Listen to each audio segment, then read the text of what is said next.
Three, two, one, and welcome back to the SBH podcast. Okay, so in this podcast, we're going to be talking about access to fishing locations, I guess. This is a great question that I was asked on Instagram. The name is escaping me at this moment of who asked the question, but I know you listen to the podcasts, and thank you so much for the great ideas about what I should do for the next podcasts. So, in this podcast, well, the thing is about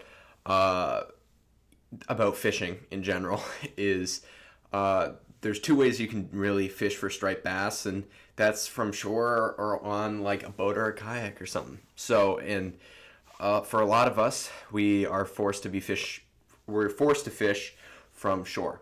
So the deal is with that is there's a lot of run-ins with not being able to fish locations even though you might really, really want to.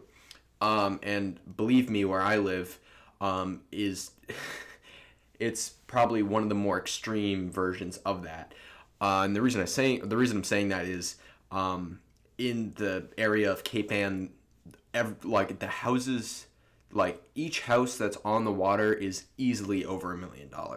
So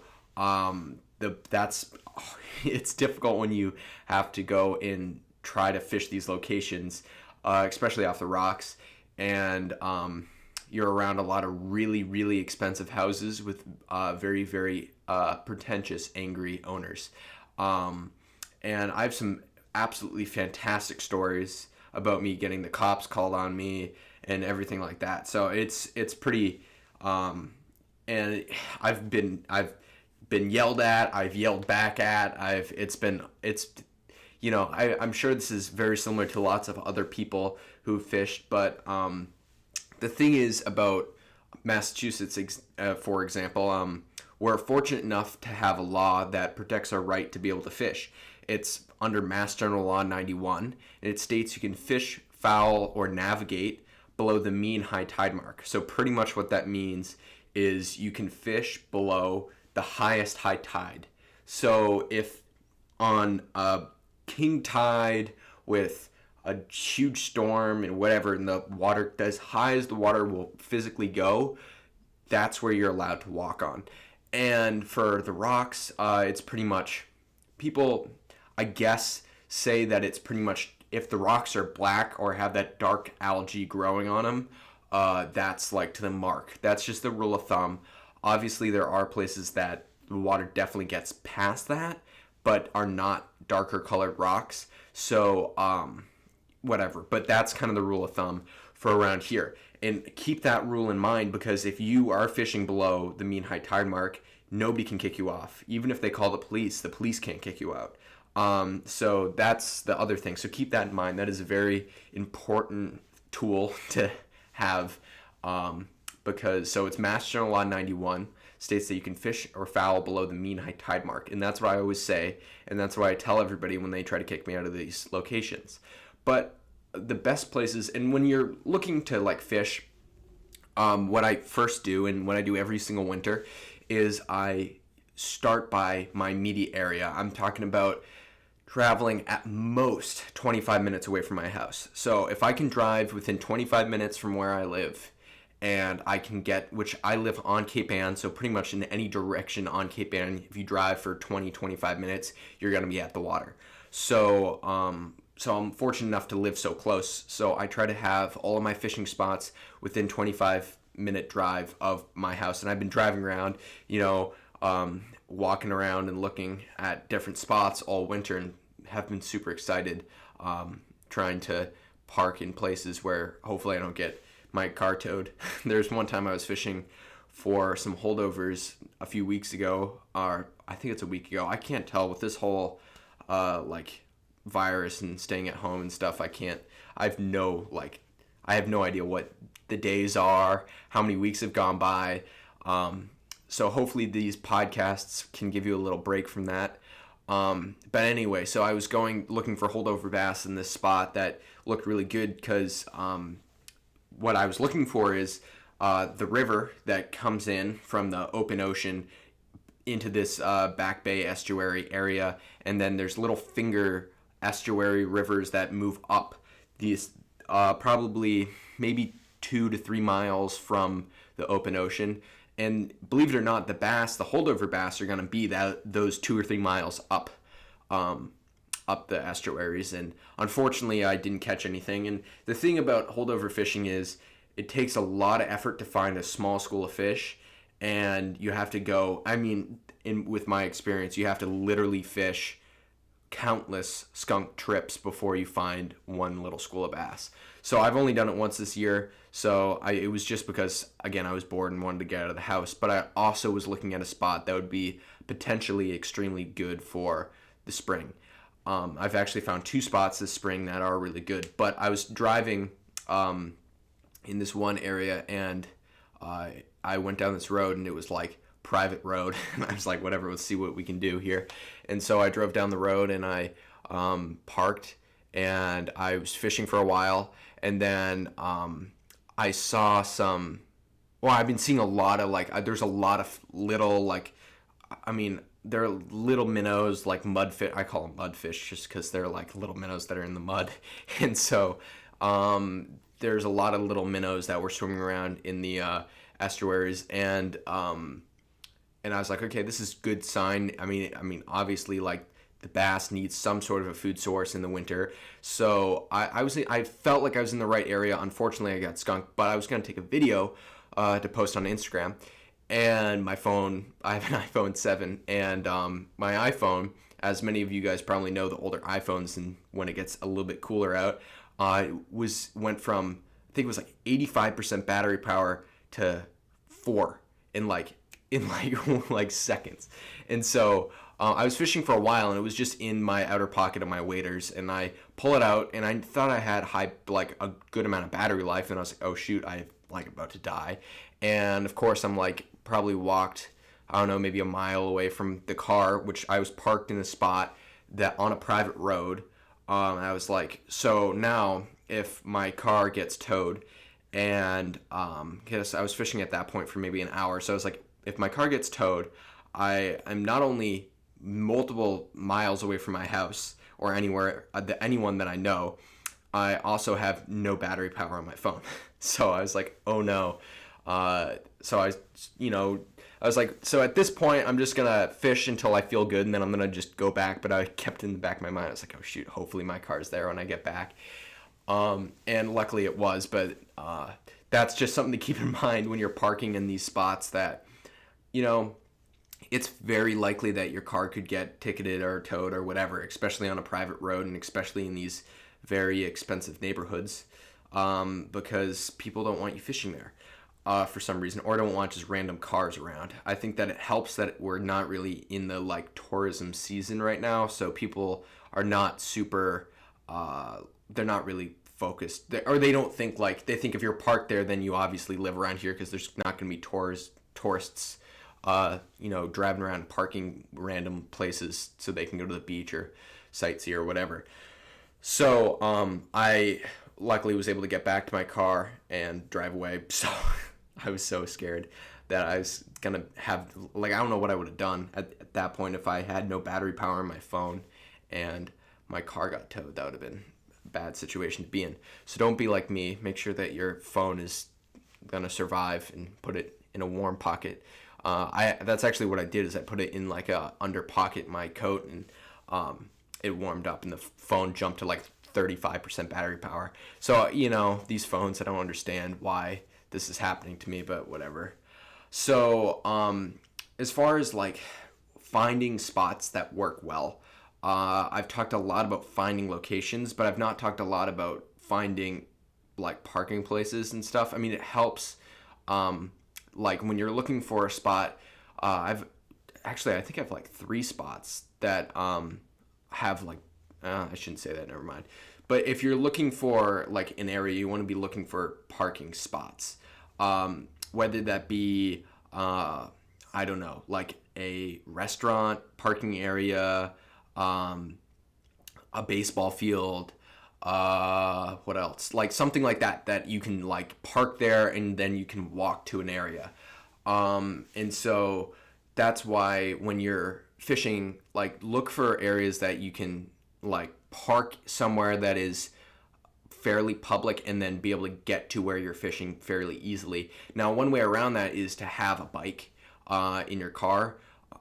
That's a good way. So if you're parking in one spot, it's like you can't park here and you're getting kicked out and whatever, you can bike to where you're wanting to fish. That's a great way to get around fishing in a more private area, because like it's not easy to get access to a lot of these places. And so what I try to do is I will try to find a place where I can park and not look like I'm like my car is just being very suspiciously parked in a random area. So what I'll do is I'll park somewhere that it doesn't look that suspicious, hopefully, and then I'll go and fish in an area, and then hopefully you don't get kicked out. I mean, that's really the goal. And unfortunately, there's so many places that are like look so good on Google Earth that I would kill to fish, but unfortunately you have to like, yeah, it's like impossible. You couldn't get there without walking through somebody's backyard or, yeah, I mean, there's no way you could get to those spots really, realistically, and legally. And I know that there's definitely like times where what I like to call lightly trespass, like walking on someone's retaining wall and stuff. We've all been there. We've all done that. So that's not that big of a deal. And when I like fish, I try to be as legal as I can. And I also try to be as safe as I can.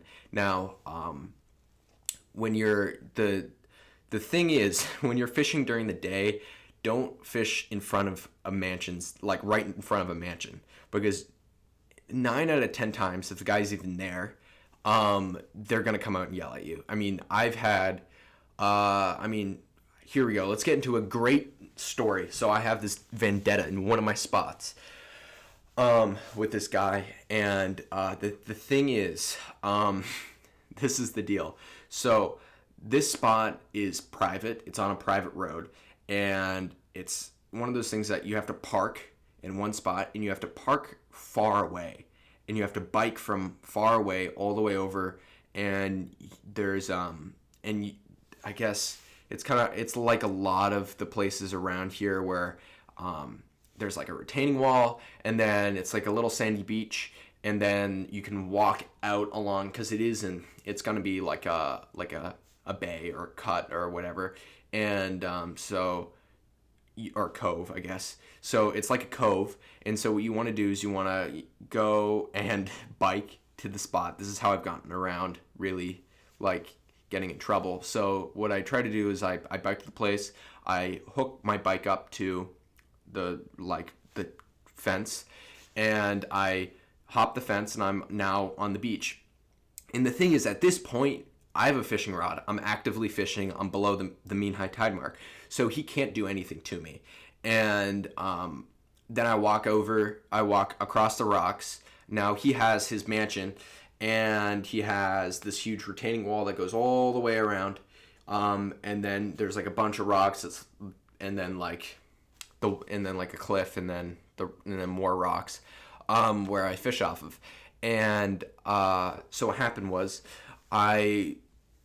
first time I really fished there, literally the first time I fished there, I'm fishing, and I walk all the way out there and I'm fishing, and then he shows up behind me, and he's like, "Hey," and I turn around and I look, and I see this guy standing behind me. I'm like, "Oh great, this is gonna happen right now." And he got mad at me, and he was like, "You can't fish here. This is private property, and you're trespassing. You have to leave now, or I'm gonna call the police." And then I was like, because like he was being mean about it. It wasn't like he was asking me nice. So I said to him, I was like, according to Mass General Law 91, states that I can fish or foul below the mean high tide mark, and I can legally fish here. Call the police if you want. And he never called the police. So I proceeded to do that about, I don't know, probably fished there the entire season, one season, and then last year, so the greatest season of all time, I came with my brother and one of his friends, and in this spot, there's like a few boulders a little bit further out, in the water, so we were prepared to swim out to the boulders and fish off the boulders. There's one boulder in particular. It's all by itself. It's like probably 100 yards. Not really. It's probably 60 yards offshore, and it's probably, I don't know, maybe 10 feet deep the entire way out. So it's not that deep realistically. And we swim out to the boulder, and well, that was our plan at least. So we were to swim out to the boulder and fish. So we're in the water and we're swimming along, and this guy comes out and he starts yelling at us, saying that we're trespassing and everything like that. And I said, Master on Law, I say this every single time to this guy, and he's probably getting sick of it at this point. And he's yelling at us, and I say, according to Master on Law 91, we can fish or foul below the mean high tide mark. If you have a problem with it, call the police. And so this time he was worked up enough, and he had enough courage to call the police. And so he calls the police on us, and at this point we are fishing 60 yards offshore. And I look behind, like we're looking back every once in a while, and we see that he is there, talking to the police, and we're fishing, and they weren't about to fish into the night, and this was at dusk, and we were just out there just to have some fun and maybe hook into a nice fish, because literally 2 days, or was it 3 days after? I guess it was 3 days after I hooked a 48-inch bass from that spot. So I don't know what to tell you. We didn't catch anything that day. I wasn't really focused on me personally fishing, so I was trying to get them on fish, and it was whatever. We didn't get anything that day, but we probably fished for maybe an hour and a half, and no joke, the police were talking to him for an hour and a half, and then they left, and we probably fished for maybe 20 minutes longer, and we swam back. We climbed across the rocks, and we were walking out to leave. And as we were leaving, there was a police car sitting there waiting for us, and so we got up, we walked out, and as we're walking out, the police officer comes over and he starts talking to us. And he was talking to us, and literally, why I told you verbatim what I said. So the only thing that I said to him was, according to Master on Law 91, we're legally allowed to fish under the mean high tide mark, and you're legally allowed to fish or foul below the mean high tide mark. And if you have a problem with that, call the police. So that's what I told him, and the police officer said to us that we were going. That he said that we walked through his yard, which, first of all, we didn't walk through his yard because we walked across the beach. I don't know what this guy was thinking. So we didn't walk across his yard. We walked across the beach. And then he also said that we were swearing at him and whatever. And he was like, yeah, he said that you guys were swearing at him. And we were like, and meanwhile, the other two guys that I was with were just ragging on this guy because they were pissed, but that he was like lying that we were swearing at him, because I was the only one that spoke, and that's what I told him.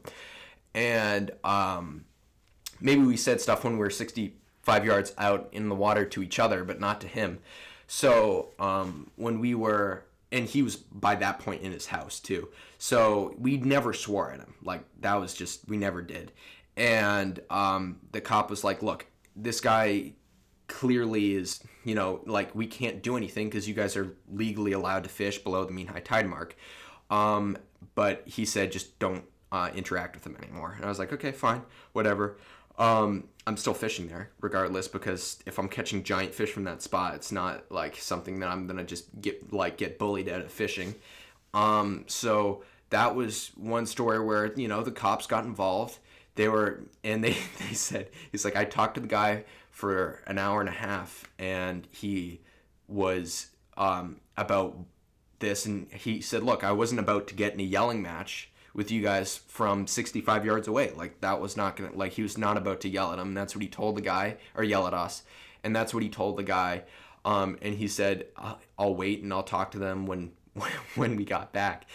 And it's hilarious because now whenever I go out there and fish, the guy I swear to God, he's got to be sitting there with binoculars waiting I can't, and it is extraordinary because it's not like how often are you staring at your house window waiting for someone to walk by?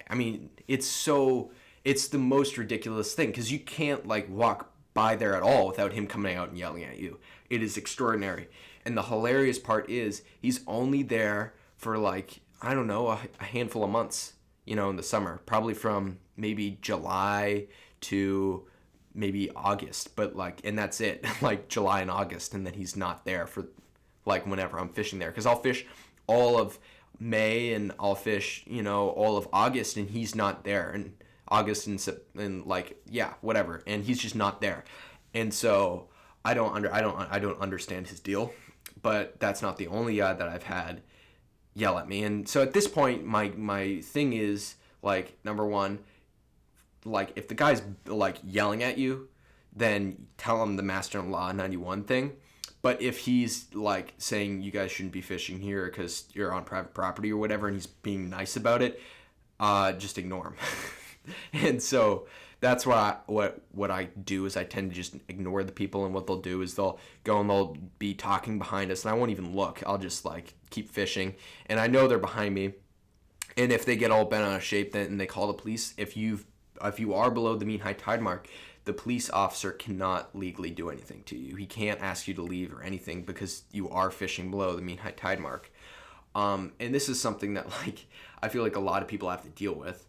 But a good way to get around that is fishing at night. And that's the thing. Like if you fish at 12 to 5 in the morning, the guys, whoever's going to be kicking you out there is not going to be awake. And as long as you're not making a whole lot of noise, and if you get good enough at fishing at night, you don't even have to turn on your light. So there's no way with the wave and the wind noise that the guy would ever be able to know you're there. And then there's one time where I had an epic night of fishing. So I had my light on a few times unhooking a bunch of fish, and this is a different spot. And I'm walking back from fishing, and there's a police officer there, and I had my light off. And I'm walking back across this area, and the police officer comes up and is like, "Oh, somebody called and said that there was somebody there's somebody suspicious out in the water fishing." And I'm like, "I'm suspiciously fishing?" And he's like, "Yeah, I know." And then the guy like went back into his car and drove away. I've had other scenarios where I was fishing in a spot, and the cops drove by, and I was doing something. I was actually unhooking a fish, and the cops drove by, and they definitely saw my light. And because then they slowly started to drive by with a spotlight, like a legit spotlight, going out across the water. So when I see them panning across the rocks, what I did is I turned my light off, and I just crouched down. And they went and they panned like over in the general direction that I was at, but I don't think they saw me because like I'm wearing all black and it's pitch black out. And I was just hiding, waiting for them to leave, and then they left. It was very like it's so weird when you're fishing out there. And then the other thing about fishing at night is when you're fishing and you're like in your own head and you're not paying attention, all of a sudden like there's other people there in wetsuits. It like sometimes you get like it's so funny because people like show up randomly, and oh man, you get definitely startled when you're in a place not expecting there to be anybody else, and all of a sudden there's people there. I don't know, I've had that happen to me a few times, and it's funny because I talk to a lot of people, and they're like really well known in the like in Cape Ann. They fish a lot, and they're like, "We never see you fishing. Why do we never see you fishing?" And I always say, well, like I fish in the same areas that they do, obviously, but a lot of my success is at really weird times, and that's what I found is that not a lot of people fish when I fish. That's probably why I was one of the more successful fishermen this year, because I was fishing at a time that nobody else was fishing, and that was extremely productive. So not only am I fishing in a lot of the same locations that they're fishing, I think that between like me biking to areas, like parking somewhere and then biking to the area, I think helps me get into locations that nobody else is fishing, which is, again, it's really easy when you are fishing, like, I've probably 6 spots that no other fishermen fish, and I know that for a fact because they can't, because it's, number one, it's extremely like private property, like going down private roads and having to like hide your bike in the bushes and then walking out there in the middle of the night with all these giant mansions behind you trying to fish. And it's one of those things that you have to do it at night. You can't fish there during the day. There's a few spots that would be killer, like pencil popping areas. I can't imagine like, chucking pencils at this one spot. There's beautiful current that just pushes across this like boulder field. And I guarantee you that there would be some fish, hanging out in that area. My computer's about to die, so hold on one second. I just need to plug it in right now. Sorry about this. Should have done this before I started the podcast. Okay, we're good. That would have been sad if I lost all of my footage because the podcast died. But yeah, I fish in a lot of spots, and I think that is something that is very, like a lot of people fish the canal. And if you have like a canal bike, use your canal bike, throw the rods in the back, park at the wherever, the like hiking area or the open lot, parking lot somewhere, and bike from there a mile to your fishing spot or a half mile to your fishing spot, and then hide your bike in the bushes or something, lock it to a tree or whatever, and then go fish, because that in that way you'll be able to, that will open tons of different areas for you. And I've heard all sorts of stories of people getting super creative and creating stickers of like what did this, I was DMing with this guy a while ago. You might even be listening to the podcast. I forget exactly who it was, but he was saying that he like put some like government sticker, like he like replicated some like government sticker and he put it on his car, and then he was able to park in these areas that were super private, and the police and stuff, when they would go by and look at his car, they would see that had this like government sticker and they wouldn't ticket him or anything. So there's definitely different ways you can get around it with parking. I feel like that's probably the biggest killer of like access is parking access. I think that there's many ways around private areas, getting to private areas and fishing. I think there's many ways. It's just all about the amount of trouble you want to get through to fish that area. And that's like, it's one of the things that's like, so many people fish, and I wish that we were able to go and, like, I wish that, like, if you were fishing, you had, like, priority to be able to park. And, like, if you bought a fishing license, you could put a sticker on your car, and it would be, like, promoted. Like, go fish, go enjoy the outdoors, because we're not, like, trying to, like, go and steal stuff, We're not trying to, like, do anything crazy. We're just trying to get out there and fish. And it's super, it's annoying when you have, all these spots that are absolutely beautiful and are super, like, oh my gosh, I have this one spot, except for it's on a point, and it is, there's probably I have to probably hike 3.5 miles across rocks to get to it. Now that is, I don't know if you know how long that will take, but that's going to take me a solid hour, I would assume, and maybe 2. I kind of will start going pretty quick, like I'll kind of jog across what I can. But that in gear on a hot night is not great. So there's one spot that I have that there's like I think it's like a wildlife preserve area, and then you can walk across the rocks to get to that fishing spot.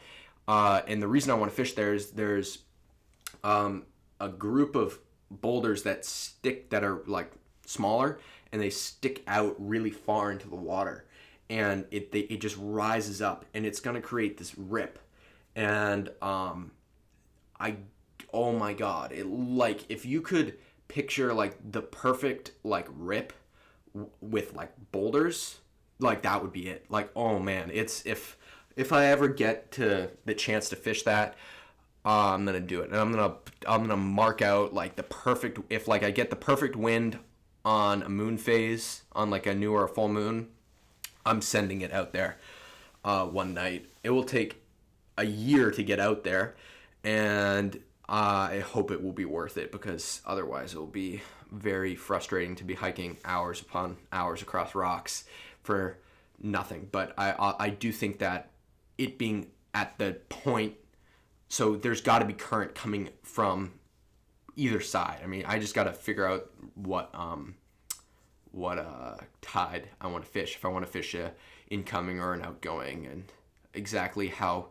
And that's the thing, like, you really realistically, like, as I've always said, try to go and fish a new spot during the day, because you want to be able to know your bearings at night. And that's tough. That's really, really tough to do when it's super private property. And I think that the more you fish, the better you get at, like, areas, and being able to fish areas at night. And I've, it's definitely not like it takes a specific type of person to really want to put in that amount of effort to go out and hike across rocks for miles, because there is another spot that I have to hike 45 minutes to get to, and then across rocks, and that is, that's a tough place. That is a tough place. There's some like, I call them, they're like, well, it's like a chasm in the rock, so you got to swim, and so I have to swim across a few spots, and it has to be the perfect conditions. But when you get there, I guarantee it will hold at least a few bass over 15 pounds, at least. And even on the worst of the nights that I've fished there, I've always caught at least one bass over 35 inches, always. And so I know that holds fish, and I know I can throw almost anything in there and I'll catch something. I try to throw as large profile baits as possible in that spot, because I know that there are some absolute, like, huge mega bass in there. They just, I don't know why, but they just get that in that spot. They're just so wide. They're not very long. I mean, I've caught a lot of bass that are like 40 inches, but they're like 35 pounds. They're like so wide. And a 40-inch bass is normally like 25 pounds. But man, I don't know what's about that spot, but they're just built like, I don't know. They're just so thick. And they have big shoulders, and they're older fish for sure. But it's definitely tough when you're fishing a bunch of different locations. And the thing is, about this next season is, I'm so worried that it's not going to be as good as it was last year. Now, the only way I can really control that is just taking a very precise fishing log, and doing my homework and trying to read the water as best I can. Something that, like, you'd think for somebody that has caught as many big fish as I did last year, I'd be good at reading water, and good. Like, I'm not that good at reading water. It takes me weeks and weeks and weeks and weeks and weeks to figure out, and hours upon hours to figure out exactly which direction water is moving, around rocks and stuff, where other guys can just look at a spot and be like, it's moving that direction.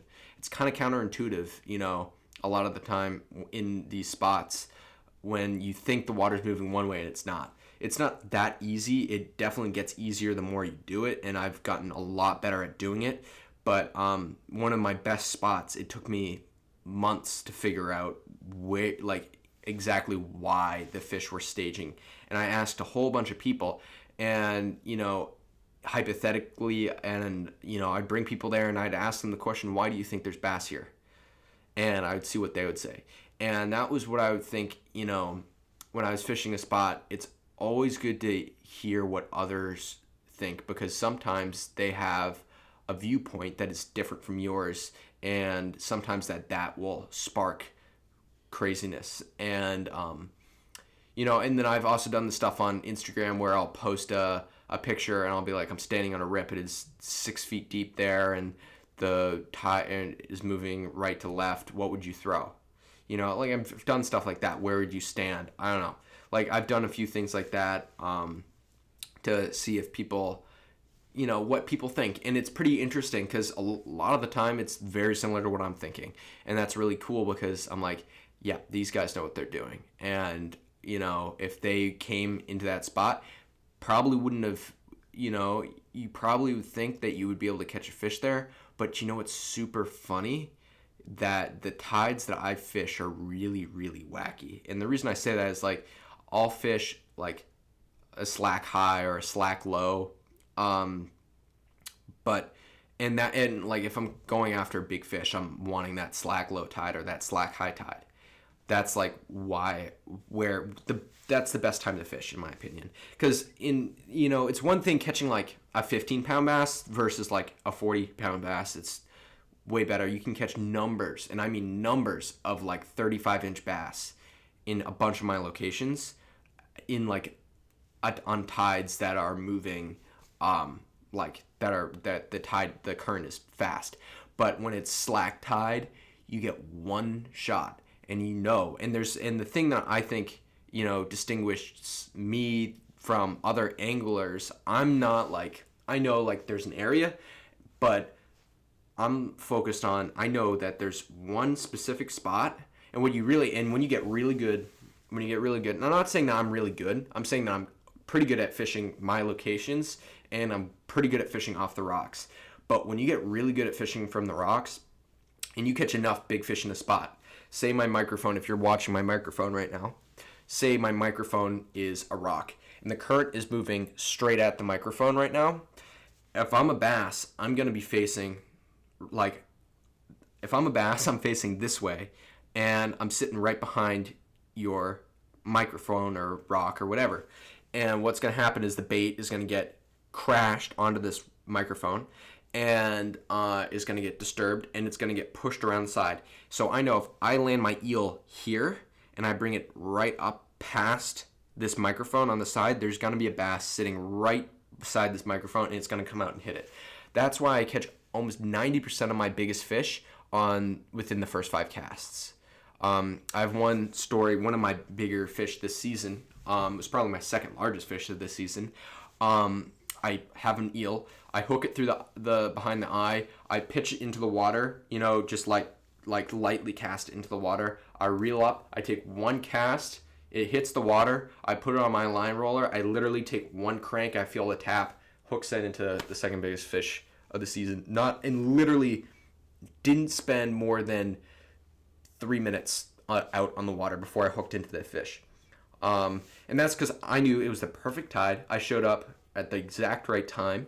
It was the perfect tide, and I knew there's going to be one fish, and it was going to be behind this one boulder. And it's a sneaky boulder because it's out in the water and it's not exposed. And so it's super hard. And after fishing that area for probably close to 8 weeks, I've got getting snagged in every boulder in the area. So no, I'm just kidding. But like I knew that there was a rock there because I had, snagged the rock, and I knew the rocks in the area, and because I fished there for so long.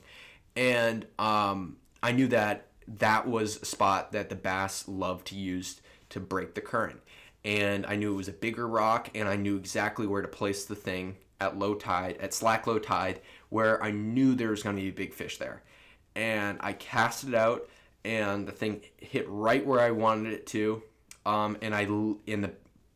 Right where I wanted it to. I like to cast a little bit behind the rock, but I literally landed it like right on top of the fish's nose. And so what I think happened was, if this was the rock, I landed it right behind the rock, and as the eel swam down into the fish it swam right in front of the fish's nose, and I even believe that it ate it before I even took my reel, my cranks, because I didn't really feel tension, and then I felt like weight. And then I knew I was on a fish because I knew I was not on that rock. And I just hooked set into the fish, and it just started peeling off 20 yards of line. So I knew that that worked. That was like perfect. Now, I've done very similar things with pencils. And the reason I knew that there was a big, I knew there was a rock there was because I had thrown a pencil over that exact rock, and I've had bass come up and hit it right over that rock. So I knew that there was fish there. Now, the funny thing is, that rock, that boulder, if you're standing, like, the rock that I was standing on, there's 2 boulders, and there's one section where there's about 3 boulders, and they're all like really close to each other, and they're all exposed. And this leaves you this narrow little channel. And I talked about this in the last podcast because this is where I was fishing with Joe from Pumbaa Plugs, and we were alternating casting in this one spot, hooking up every single cast on fish that were all 30 pounds. And we were alternating in between these rocks, and we were throwing huge jointed swimmers like this, like giant big jointed swimmers. And I kid you not, I think we took maybe 2 or 3 photos that day of like the fish, but there was one fish that had the entirety, like it ate the thing was crumpled up like this in the fish's, the whole plug was in the fish's mouth. So that fish ate it so aggressively from the side that it folded the plug up and it was in its mouth.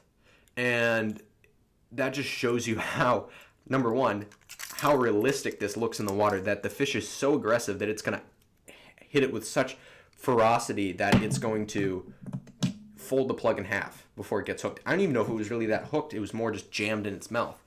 And that was in that was in this tiny little narrow chute.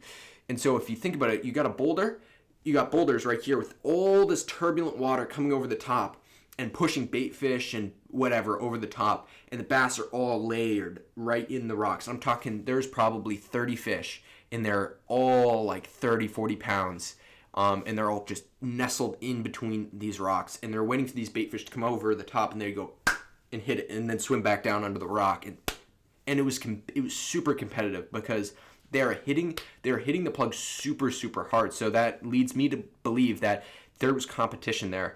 And if you know anything about fishing for large striped bass, the smaller fish are always the one that eat first. And the fact that we were catching 30-pound bass as the smaller fish means that there was easily some 40s and maybe even some 50s in there as well in the mix. And I was saying to them the entire time they were fishing, I was like, I know you're a plug builder, but oh my God, if we had eels, we would be like, this could be interesting. We could be getting like legitimate 50-pound fish this night. And that was such an eye-opening like experience to fish that spot and be like, yep, there could be 50-pound bass. Like, I don't think I've ever fished anywhere, maybe the Cape Cod canals, probably the only place that I fished. And I did catch my 50 at the canal, and I hope I catch another 50 off the surf, off the rocks, in my own spots. And so I hope that happens at some point. That's actually a goal for my season. I guess everybody has a whole bunch of goals. And I feel like, I don't know if I've talked about this, but I was talking to somebody about this. My goals for this season are, number one, to catch the biggest fish of my life, so hopefully a bass over 50 pounds. Try to catch and this is, again, you always have to make goals that you can hopefully reach and exceed. And, but you want to make goals, difficult to get to because, that's what you gotta strive for. And my big goal is to catch 10 fish over 40 pounds this season. I caught 8 last season, so I feel like 10 is feasible if I spend more time in those locations. Now, if I could do that, I'd be extremely happy. Another one of my goals is to catch like a 40-pound or hopefully a few 40-pound bass, and do it on film. I would love for you guys to be able to see. I don't think there's really much surf casting video of somebody hooking a legit 40-pound bass and having it scream drag and everything and have it in like really high quality footage. I would love for you guys to see that. The other thing that I've been doing that I'm thinking about, because I get so much hate for this, is when I weigh my fish. And the thing is, when you're weighing a fish, there's like, I'm releasing my bass. Is there a thought in my mind that fish died? Not one. Do I think that the bass are under far more pressure on their insides and their guts when they're, 400 feet or 500 feet underwater? 100%. So the bass being lifted vertical, I do not think hurts it at all, personally. But what I'm going to be doing in this next season is, I don't know if you guys know of like what you do to like carry logs with, but pretty much I'm going to take one of those things and I'm going to use that to put the fish in, and I'm going to weigh it with my boga through one of those. So hopefully that like appeases the masses of people on Instagram getting pissed because I lift the bass vertically. And I don't know what to tell you. And then there's other photos, with me holding my hand in the gill plate of the fish to secure the fish. Again, do not think that kills the fish. I'd be absolutely shocked if that killed the fish. And the reason I say that is, if you think about it, the mouth of the bass goes all the way back to its gill plate. Now, the gill plate of the bass is a bone, and it's a bone. As long as your hands are not in the red part of the gills, you're on the bone of the gill plate. And you see so many people do this. You look at any video of and a lot of photos of surf casters that are extremely good at what they're doing, and who are extremely surf casting, and catch and release is they preach catch and release. There's so many pictures and video of them grabbing a big fish by the gill plate, and that's because a lot of people that do this a lot and catch a lot of really big fish know that that's not going to hurt it. They also know that holding the bass vertically, which is how they get the weights of their fish, if you've ever wondered how they know how big a 40-pounder is or whatever, they do that exact same thing with the boga. Now, I'm not trying to defend me and really I'm just saying this just to put that out there so everybody knows what the deal is, what I think when you're commenting, oh, keep your hands out of the gills. It's I'm not touching the gill itself. I'm touching the gill plate, and I don't think it kills it personally. And that's just my opinion. But because I want to, hopefully, and if it does, and that's why I'm changing, because if it does, and you guys I've done a great job of extremely compelling arguments, so I want to do the best I can to keep the bass alive. So if that means trying to use a log carrying device to wrap around the fish so it supports its belly to be able to weigh it, because for me, I take a photo of the fish, yeah, but I would love to, I'm super competitive with myself, and I try to just keep getting more fish and bigger fish, and if I can beat myself and catch the biggest fish in my life, I would love to be able to just know how heavy that is so that I can catch another fish bigger than that, hopefully one day, and know how heavy that is. And hopefully I can release that fish, and then it can, reproduce and have its genetics go on, and there can be, 20 years from now, we can have 10 fish that are that big, 20 fish that are that big. So that's just my thought about that.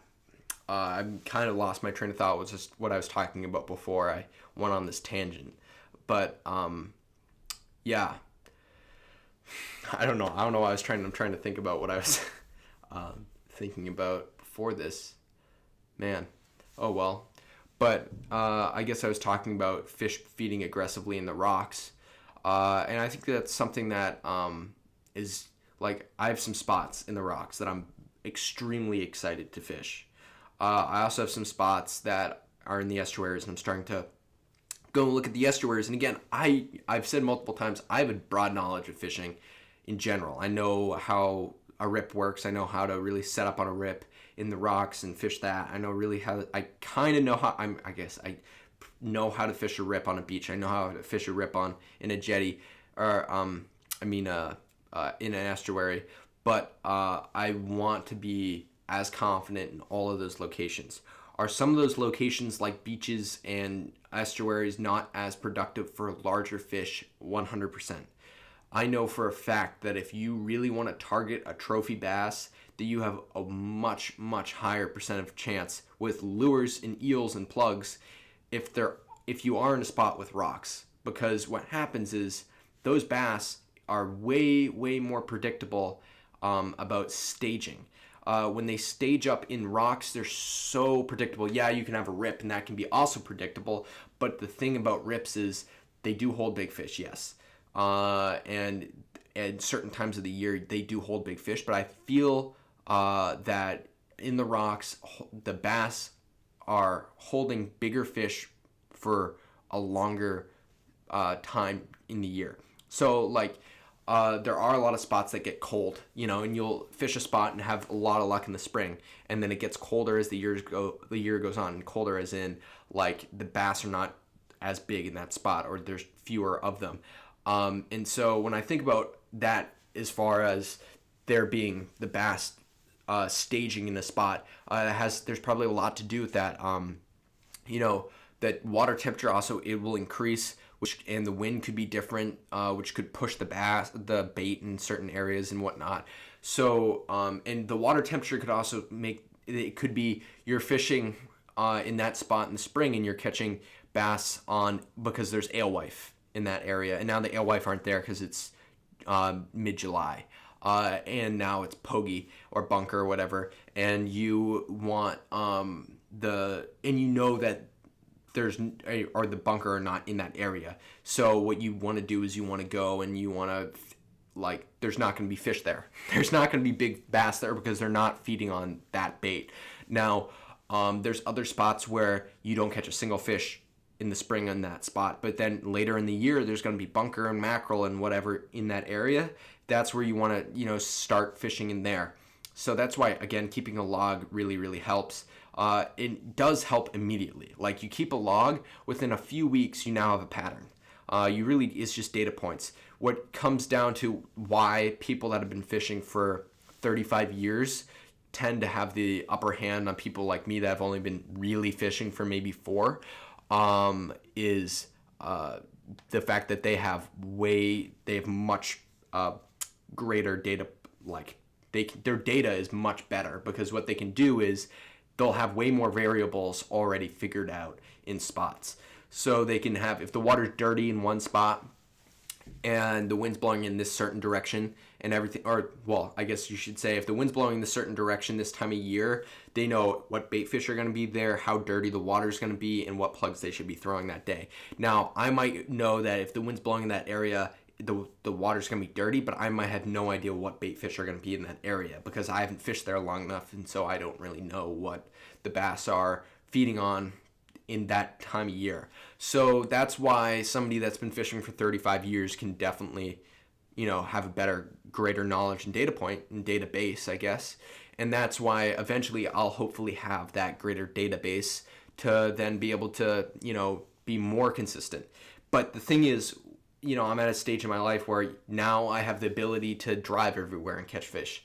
And so I've been doing that, all winter, and I've been driving around and I've been looking, and I can now kind of more go off on my own and go fish myself and not have other people drive me, because yes, I am not that old. But now I'm going to be able to explore more locations and explore different, food sources for these fish. Now I could be fishing off a sandy beach where there's sand eels, and I have very, very minimal knowledge of fishing in very shallow water where they're feeding on sand eels, besides maybe the Brewster Flats. Now, that's why I've been, tying a lot of flies this season. I want to get more into fly fishing. I'd love to catch a bigger fish on a fly rod this year. I spent last year, as my main goal was to catch as many large fish as possible, and I more than succeeded that. If I caught one bass over 40 pounds last year, I would have been, out of my mind. And the fact that I caught countless of bass over 20 and 30 pounds is amazing, and that's so awesome. And I think I was extremely lucky in some regards, but I guarantee you that if the bait fish, which is the mainly bunker off the rocks, are equal to what they were last year, and what I've been hearing in New York and New Jersey, is that there's a ton of huge bunker schools, and that I love hearing that, because if those huge bunker schools do what they did last year, I know a lot of you boat guys who are fishing off the boats had extremely successful seasons just snagging and dropping bunker. I hope that, I never really snagged and dropped bunker this year, but I am as dependent on those bunker to catch big fish as you guys are, because I've talked about this again as well, but what happens is the bunker are offshore, and then at night they get pushed inshore by these fish, and the bass are all in these rocks, and that's where I can get access to fishing and actually catching them. And when I talk about offshore, they're probably, I don't know, maybe 100 to 700 yards offshore from where I am fishing, so during the day. So yeah, I've been lucky enough during the day, and I know a lot of guys that caught huge fish this year during the day, like huge. And I'm talking like 35, 40-inch bass, all during the day, and even in that pound range, 35, 40-pound bass during the day on pencils and on spooks, because the amount of just huge white bait that was around last year made the fishing incredible for people on Cape Ann, and that was super lucky. But the thing is, I've had a lot of people DM me and be like, "Oh, I'm definitely gonna make a trip to Cape Ann and fish Gloucester and Rockport and all that area." And I always tell them, I always say that it's not like some like golden like mecca, because the thing about fishing here is the bass are plentiful, and they might be more plentiful than a lot of areas. I think that, if you're fishing on Cape Ann and you're not catching a schoolie bass on every single rock, the thing is, like, if there's even a group of boulders anywhere, I'm talking about in like harbor or anywhere, like off the rocks, off of sandy beach, a group of boulders, even on sandy beaches, there's a very high percentage that there's going to at least be a few schoolie bass sitting on it. I know that there's one beach where it's not very long either. It's probably maybe a mile or 2 miles, and it's just all little like divots in the sand, and the divots just go right down, and in each divot there's about 3 fish, and they're small. They're all like that big. They're tiny. But if I ever take like somebody that's super young out to go fish, I always bring them there because it's a sandy beach, and we walk this mile stretch and we catch 40 fish that are all like that big, but you can catch them on topwater, bucktails. It's a ton, and you don't get anything that's 20 inches. They're all under 20 inches, but it's just numbers of fish, just tons and tons of little tiny bass sitting right in these little divots. And that's the same thing off the rocks. If you're fishing anywhere on the rocks, no matter if it's the wrong wind, wrong tide, there's gonna be a schoolie sitting there. You throw a little SP minnow or a little pencil popper, you have a very, very good shot at hooking into a fish. It's just, that's how I started fishing around here. But when we're talking about large fish, number one, it's probably the most difficult place to land a big fish. For sure, one of the most difficult places. The rocks that we have to deal with. It was funny when I was talking to Joe and I was talking about the fly rod. I was saying, what are the odds you think that we can land a fish, or what are the odds we can actually catch the fish on a fly in that spot? He said, not a chance. He said there's no chance we could land a bass in the rocks that we were fishing, because he even got broke off multiple times on these 30-pound bass with spinning gear, with 50-pound braid and very heavy lockdown reel. I don't know what reel he was using, but he had the drag locked down too. And the bass are getting him on the rocks. They're getting me on the rocks. I lost tons of plugs there. But that's the thing. It's an unforgiving area. I've lost tons of big fish in general in those areas. I was super fortunate, and that's why I fish such heavy stuff. I'm like, people ask me, I'm like at the tackle store and I'm buying 80-pound fluorocarbon, and they're like, why are you buying 80-pound fluorocarbon? And I'm like, because I fish in these spots that have current and have huge fish and extremely like barnacle covered rocks, and all it takes is that line to hit the rock and you're done. That's why I have 80-pound braid on my reels, or 50 to 80-pound braid on my reels, because I know that the bass are going to be, they will break me off if they have any time to do it. They will get me in the rocks and they will break me off. So I know that I need to be like having heavy drag and heavy leaders, because I know that they're gonna go and they're gonna rub me up against a rock and they're gonna snap me off. And so when we're talking about like location and then being able to actually get to a spot that's productive. I completely never finished my story here. When we were talking about the people saying that they DM me all the time, they're like, oh, I'd love to come and fish Cape Ann and everything like that.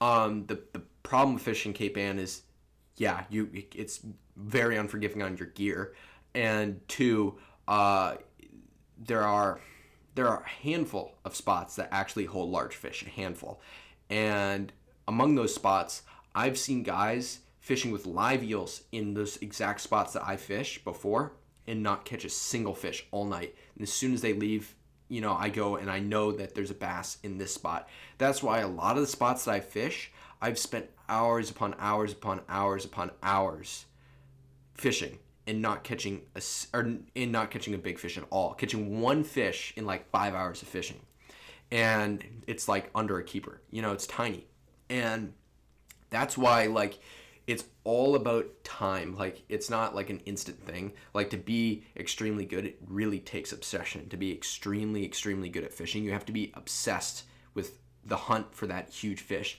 And that's when I was creating my name, Striped Bass Hunt, because it's not like fishing anymore, it's hunting. You have to get the patterns of these fish and the amount of variables that you have to deal with, and it is absolutely staggering. And you read these forums, and I pretty much like I went, especially now, like I've been reading so much because there's nothing else to do, so I've been reading and reading and reading. I have a membership to almost every fishing like platform, like, because I think that number one, I love supporting that stuff because it's like awesome that somebody's doing this, and number two, I love learning about the fishing. I love just like taking in this information because it's unlike anything that you've ever done before, because each location is so very different. What may be working for me here is not going to work for you in New Jersey, or but that's the thing. That's why I say what I say, and I love to go, and that's why I love to travel. And one of my big goals this season was to go and do some traveling. Don't know if that's going to happen this year. And traveling as in try to go fish New Jersey, the Cape more. I'm at least going to be fishing the Cape this year. I'll probably catch my first fish on the Cape this year, and like everything, just it all depends. And I think I'm fortunate enough to be able to live close enough to the Cape, that I can drive there, on one tank of gas and back on one tank of gas. So I know that I can kind of like keep myself separated, and it would be as if I was driving 23 minutes away instead of 23 minutes. It's an hour and 23 minutes. So who knows? It's definitely it's gonna be an interesting year, a very interesting year for everyone. It's gonna be extremely interesting for fishing. I'm very curious to see what happens as far as with fishing. I wonder if it's gonna be. This is something I want to put out there. Comment below. What do you think is gonna happen? Are people gonna be fishing more, or are people gonna be fishing less? And the reason I say are people gonna be fishing more is because maybe there's more time they are don't have. Or they can't be really working right now, so they are fishing. But then maybe they'll be fishing less because there's let's be honest here, striped bass fishing is extremely expensive. You're fishing with gear you can catch a bluefin tuna with. So it's not the cheapest sport in the world. Yeah, there are cheaper options, and you can obviously fish for fairly cheap, and there's definitely ways that you can catch a lot of bass, and be very successful on gear. But it's definitely takes some money to fish, whether you're fishing with bait or you're fishing with lures. So I wonder if there's going to be less people fishing because they don't have as much money to fish. And so I'm very curious to see what you guys think. Are there going to be more people fishing, or are going to be less people fishing this year? And then within the next few years, what is going to happen with these new regulations? Are there going to be more 50-pound bass around because people are letting them grow? Who knows? We're in crazy times right now. I just keep saying it, and I'm at home, doing my work at home now. I have so much extra time from not having school and everything, so I've just been we're trying to get set up so we can make it so you guys can follow my season as best as you can, and for it to be as interesting as you can. And I hope that these podcasts are gonna give you guys some entertainment through these boring times, and I guess crazy times, but like when you're sitting at home for hours doing nothing. Hopefully this can help, taking a few hours out of your day until the fish come back, in which case get out there on the water. I'm like I for one, and like this has heightened my cabin fever by so much. I'm dying to catch fish. And the thing is, I suck at fishing for freshwater. I suck at fishing freshwater. So that's why, like, I have people ask me that, like, why don't you go fish for largemouth bass or trout or whatever? And I suck at fishing during the winter. I can go catch a bluegill in a pond or a largemouth bass or whatever. and even trout. Like I've gone fly fishing for trout in New Hampshire and stuff, and been super successful. I guess we have all the time in the world, right? And hopefully this also helps you guys, whatever. But I know we're talking about striped bass, but let's go into brook trout for a second. I took a camping trip with my brother 2 years ago. We went up to New Hampshire, or across, I guess. I don't know.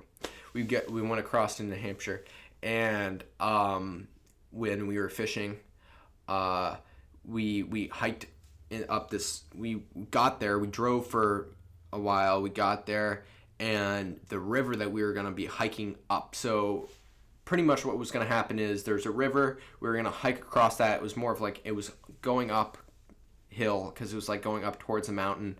And our plan was we'll drive down this road, we'll hike up this river, and we will then, once we get to where we are, we'll fish for one day, we'll hike up this mountain, and then we'll fish the next day, and then we'll come home. So that was our plan. We started driving across this road, and then all of a sudden we realized we were driving across like the first section of the stream here, not across, but alongside like the river or the stream or whatever, was going up, and we were following beside it, and all of a sudden the road just disappeared, and there's a bridge that was probably, I don't know, maybe 35 feet, above the water, and it was completely ruined, and we had to like cross over, and we couldn't, and with the car at least, it was completely washed out, and so the water level had to rise 35 feet to knock that bridge out. Like absolutely like mind-blowing how high the river got. It would have been a sight to see. And the fact that there was, I'll get to that in a second, but we were like, okay, we're about maybe 3 miles from, or where we were probably like 4 or 5 miles from the road, from the head of the trailhead. So we hiked over to the trailhead, or we went across the river. We went across the river, and we hiked across to the roadhead, and then we started our hike, and the trail was washed out, completely washed out. Luckily, my brother that was been on this podcast multiple times, not the filmmaker, but the other one that was at the beginning. He used to be my co-host, but now he's not here anymore. Not that he died, but like he's not. He's working. Never mind. Anyway, so he's extremely good at hiking, and he's done like a whole bunch of crazy hikes and whatever. So we bushwhacked for 10 miles that day, and we got to the campsite. It was an extremely difficult hike. I mean, I'm talking about up these extremely steep cliffs and hills, and it was an easy 10-mile hike. It took us probably 3 hours longer than we thought, and we finally got to this trail. And we got out there, and I knew nothing about trout, and we started fishing, and we absolutely slayed it. We caught so many fish there, and they weren't big. They're all like finger-sized trout. They're tiny. We had a few, I think they must have been a different species of trout, but they're bigger. We had a few bigger ones come up and try to hit it, but we caught probably 80 fish a piece. It was literally every cast. It was, and they're tiny, and we ended up fishing there for 2 days because we didn't want to hike all the way up this mountain, because we had hiked it was supposed to be a 5-mile hike the first day, and it was doubled. And then we hiked back 3 days later, and we had extremely good trout fishing. But besides that, I don't really fish freshwater at all. So, I don't fish the entire year. I try to go after holdovers, but I lack motivation because I refuse to believe that there are actually fish out there. And then at the same time, because I've been skunked so many times, that's why I say that. But then at the same time, it's also freezing out most of the year. I'm talking about everybody who fishes for striped bass pretty much is in the same boat. I mean, it's so cold. Everything's frozen solid. the harbors are frozen solid, the estuaries are frozen solid. So there's not a lot of fishing you can do in the middle of the winter, especially for striped bass. And then when you go, now that it's like kind of the same temperatures, a few days we've been in the 60s, and I'm like, oh man, this feels so fishy, and I'm going and I'm looking at all these spots, and I'm like you could tell me that there's fish there and I'd believe you, because because it looks so good, and it should be, and it's warm, and I'm vibing about the fishing, and now I'm trapped inside, and that's all I've been thinking about for days. So I know I'm not the only one. I'm just tying flies right now. I don't know how to tie flies at all. I've been contemplating posting on my story a photo of one of my flies that I've been tying, but then I'm like, I know that there's some hardcore fly fishermen that follow me, and I'll just get destroyed because I cannot tie flies. It's bad. It's not the thing is, for me, it's if it catches fish, then whatever, and I 100% catch fish on them. They catch fish for sure. I've caught tons of fish on the flies that I've tied, but I have absolutely no idea what I'm doing. And I feel if it looks like a bait fish, what I really do is I go and if I see something online that inspires me, on Instagram or something, I'm like, that fly looks good, I want to make that. I have the materials, so I just go from what it looks like and I just tie it up. It's not that bad. I should grab one, but they're just rare. I'll grab one right now and I'll show it on the video podcast so you guys can see it and roast me in the comments about how bad my fly tying skills are. But I'll grab a few of them. This one's garbage. I won't show that one. This is one fly that I've tied. I think it's gonna work well, to be honest, because it looks pretty good. I have everything that a fly needs. Look at that. Tell me that's not gonna kill. That looks amazing. So what I did here, I'll describe the fly right now. I got some white bucktail, and the reason I have green thread is because that's the only thread I had left. So just so you know, so I took white bucktail. I took the longer strands of the white bucktail, and I tied it on to my hook. I don't exactly know what size hook this is off the top of my head, but I tied it onto a smaller hook. And then I took some olive bucktail, and I took a few of the longer strands of the olive bucktail, and I put that on. And then I put some of the, it's the flash, the shiny stuff. There you go, for you fly guys. That's the technical term, right? The shiny stuff. So I took the, oh my God, I can't remember the name of it exactly, but believe me, it's the good stuff. And then I took some peacock, feathers, and put them on the top. And I'm pretty sure this is supposed to mimic a sand eel. And it's about, I'd say it's about 6 inches, 5 to 6 inches. It's a pretty slender body, and this thing will absolutely kill it on the sandy beaches. Put this, I'm talking about this spot, I was talking about the spot that has the troughs there. If you fly fish that, oh man, you can have so much fun. I've walked that for hours in the rain because it's actually a really popular beach. I'm not going to tell you what beach it is just because, but it's a super popular beach, and you have to pay a ridiculous amount of money to get onto it when it's the height of the season. So I suggest fishing it in the morning when it's raining. And if you know what it is, you'll know what it is. And so I fish that in the morning, and I'll go when it's raining so there's nobody there, and I'll walk the beach and I'll throw this little fly. And I've had days where I've literally caught hundreds of little fish on this. I go through flies. They destroy the flies. So I feel pretty good about this. This guy will be the honorary one fly that I have on my podcast table.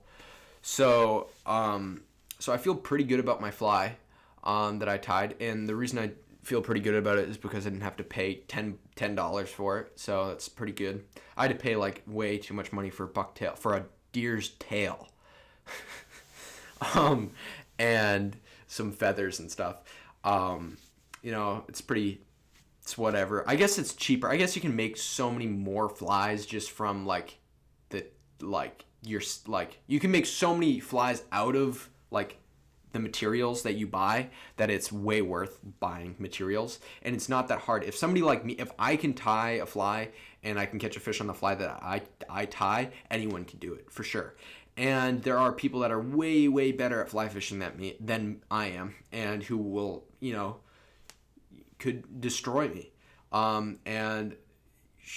Whatever. If you're a big fly fisherman and you're listening to the podcast, DM me, tell me what I should tie. And tell me if I should be, I'll tie some flies. Maybe I'll do a podcast where I tie a fly on the podcast, and try, or I'll go on Instagram and tie a fly on Instagram. That would be interesting. Do an Instagram live and tie a fly live on Instagram and have everybody that fly fishes just cringe super hardcore because they have no idea or what I'm doing, because I have no idea what I'm doing. Anyway, yeah, so, I guess I started talking a little bit about access and my thing about access to beaches. And the other great place to fish, if you want to go and have access to fishing, is go to, the parks. There's a lot of, town parks and stuff, and that you should be able to get to, and it's the money that you pay. It's $5 to park, so you go and you pay some money, and it goes to a good cause to maintain the trails and everything, and you pay a little money and you get to go fish, and some of those spots are actually killer. That's my little secret. I have a few spots, I guess in this way, I have a few spots that are off of these trails that you have to pay to get on, and they're absolutely money. So if you're on Cape Ann, keep that in mind. Look around, see what you can see. I guarantee you that it will take you months to figure out one of those, or the spot that I'm thinking of that I have to pay. But if you can figure that out, all the power to you. That's the thing. I always, again, going back to I wouldn't come here because this is no different from anywhere else. I'd say if you want to be more productive fishing, go to the Cape. Cape Cod, the beaches off of Cape Cod hold way bigger fish than they do here, in theory. I guess you have Plum Island, that's pretty much Cape Cod-esque fishing. I've actually never really, I know I fished Plum Island before, but I've never really fished Plum Island because I feel it's super... I guess it's just it's so, you have to try, cover so much ground to get to the good spots that if you don't know where you're going, it's so hard to learn.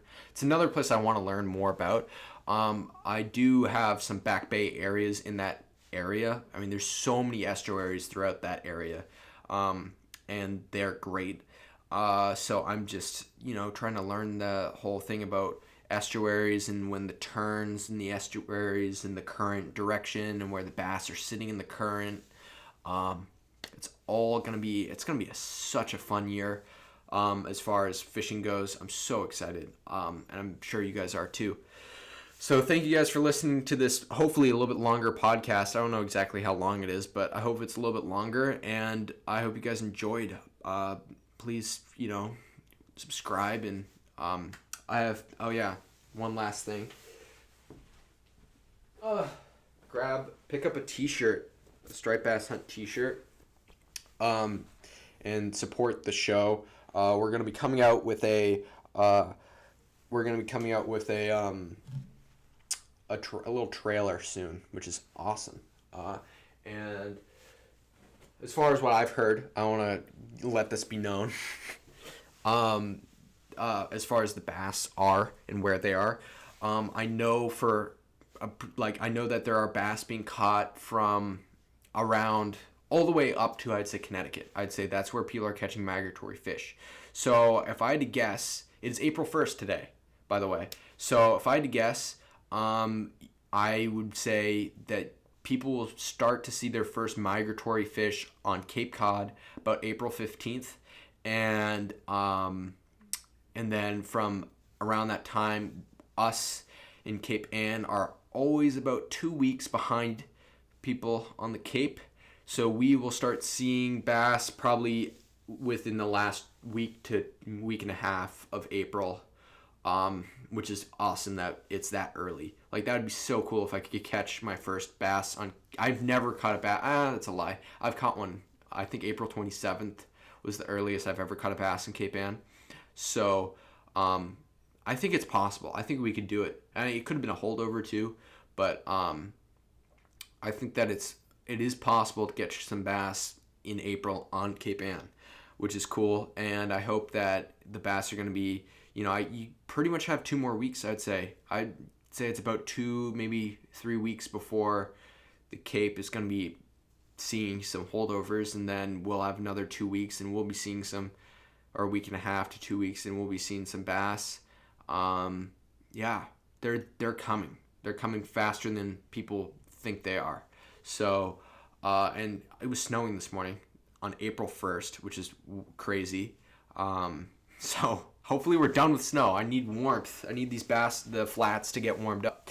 But anyway, thank you guys for listening to the podcast. And I guess we will see you next time, hopefully.